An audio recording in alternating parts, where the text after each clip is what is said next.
I'm sorry. I never meant to say those awful things about Annie's viability, because look at that win rate, baby! And it's gone! Not really. Look at this! Annie's back on the menu, boys, and when you pick her as support or mid, she's best in class. So get her while she's hot, because who knows when Riot Senpai is going to decide to hotfix her again and send her back to the depths of mediocrity from whence she came. Go back to the shadow. Since I handle support content on this channel, that's what I'm going to talk about, but if you don't play support, me love you long time for watching anyway. I went over her abilities in my horribly timed Is Annie Still Viable video, so if you don't know what those do, then you can go there and come out from under the rock that you've been living under. For now, we're going to go over the changes in the latest patch, the transfer of Annie from this to this. Annie's passive finally got the attention it deserved. Annie got the Dark Souls treatment and is now the Watcher of the First Flame.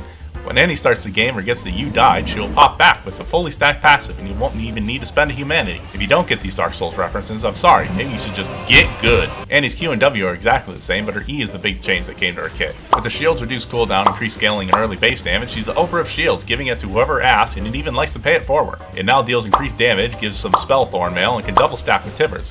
What more do you want? Last up, Tibbers be hitting that weight for those sick gains. He's beefing up, increasing his max health, armor, and MR to scale with AP.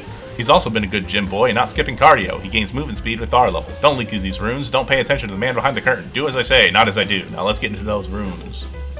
First up, Annie loves summoning companions, but since Tiberson is always available, we gotta call our side hoe Aerie. Nothing like some friendly competition, am I right? It's like Woody and Buzz. After that, since we received that mana gouge from Daddy Riot, Annie now has to rely on this ring to give her the bonus mana. But that's fine, because once we pip slap the enemy, that ring's gonna show some extra effectiveness. Next up, we pick Annie while our win rate is high, so we gonna go Galaxy Brain to make sure we can backhand the enemy as much as possible as they give us the money they owe. Pimpin' ain't easy, and we gotta be a little crazy to keep those enemy bitches in line. So we do Ultimate Hunter. For our mini tree, we see in red, and we ain't gonna back down, so we dom. We take Cheap Shot because we ain't about to fight fair on the streets, and Ultimate Hunter because we gotta make sure our bottom bitch is always ready for action. By the way, sometimes you gotta gasoline and burn some motherfuckers, so Ignite is the way to go. And of course, you want to take Flash. If you're enjoying the content so far, please hit that subscribe button and me love you long time. It helps a lot, and thanks. Alright, we got it all together and we're ready to hit the streets. Who knows when you might need to shank somebody, so don't leave base without your shiv and your 2 mixed streaks. We like to party. Once you get to lane, you want to make sure to slowly build your pimpin' presence. You're in it for the long con, so some of those early backhands won't leave the mark because you haven't fully put your ring on yet.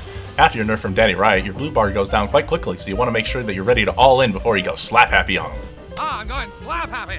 It's okay if you go to saturation jail a few times early. Going to jail adds credibility to your pimping game. You know what I'm saying.